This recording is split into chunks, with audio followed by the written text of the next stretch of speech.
BCS cadre written preparation is a sub-preparation of non-cadre written preparation post.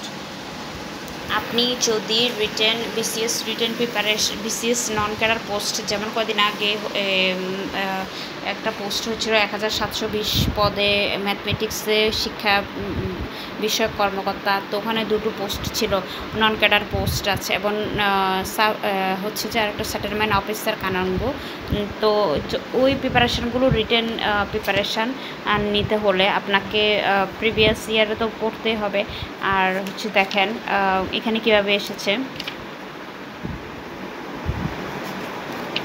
দেখাই।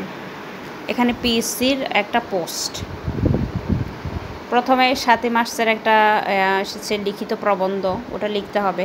তারপরে হচ্ছে সারাংশ থেকে এসেছে, তারপরে হচ্ছে যে পত্র থেকে এসেছে, তারপরে একটা ট্রান্সলেশন থেকে এসেছে, তারপর হচ্ছে বাংলা ব্যাকরণের BCS-এর মতন লিখিত একটা ডিটেলস এসেছে, তারপরে বাগধারা এসেছে, তারপরে একটা এসে এসেছে, মানে যে কোনো আপডেট ইস্যু নিয়ে লিখতে দিবে তখন আপডেট। তারপরে একটা অ্যাপ্লিকেশান এসেছে, লেটার এসেছে, মানে BCS লিখিত প্রিপারেশান। তারপর একটা প্যাসেজের এখানে কোশ্চান আছে। তারপর হচ্ছে যে একটা ডিরেক্ট একটা বাংলা অর্থ বা ট্রান্সলেশন। আর হচ্ছে যে মৌলিক অধিকার বলতে কী বুঝে, বাংলাদেশ সংবিধান মৌলিক অধিকার, এটাও এসেছে। তো এটা মানে BCS লিখিত প্রিপারেশনের মতো, এটা জানতে হলে আপনাকে সংবিধান সম্পর্কে 100% জানতেই হবে। তারপরে এসেছে রূপকল্প, তখন এটা আপডেট ইস্যু ছিল। মানে নিউজ পেপারটা নিয়মিতই পড়তে হবে। এই জন্য আমি বলবো যে নিউজ পেপারে বিভিন্ন টেলিগ্রাম গ্রুপ থাকে, হোয়াটসঅ্যাপ গ্রুপে রিটেন প্রিপারেশনে, ওখানে অ্যাড হয়ে যান, তা ওগুলো আস্তে আস্তে পড়তে থাকেন অবসর সময়। তারপর মুক্তিযুদ্ধ থেকে এসেছে।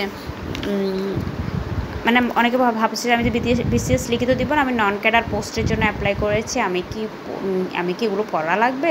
অবভিয়াসলি পড়া লাগবে। দেখেন, তারপর হচ্ছে নির্বাচন কমিশন থেকে এসেছে, রামসার সাইট থেকে এসেছে, মানে লিখিত। তখন আপডেট ইস্যু ছিল সমুদ্র বিজয়, ওটা থেকে এসেছে।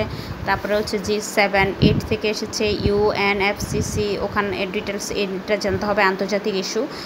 মানে বিশেষ লিখিত প্রিপারেশানটা তো নিতেই হবে যেহেতু সাব প্রিপারেশান। তো RCEP, তারপর হচ্ছে যেখানে পুনরূপ কতগুলো আছে। তারপরে হচ্ছে যেখানে সুষম খাদ্য বিজ্ঞান থেকে এসেছে লিখিত টাইপের। তারপর হচ্ছে ফেসবুকের ডিটেলস এসেছে। তারপর এখানে প্রশ্ন টু আনসার BCS-এর মতন। এখানে রোমের মধ্যে পার্থক্য, জলবায়ু অভিযোজন কী, প্রশমন না করা হলে কি কি ক্ষতি হতে পারে, চিরহরিৎ বৃক্ষ কাকে বলে, শীতকালে কোন কোন গাছের পাতা ঝরে যায়। মানে আপনাকে রিটেন প্রিপারেশান নিতেই হবে।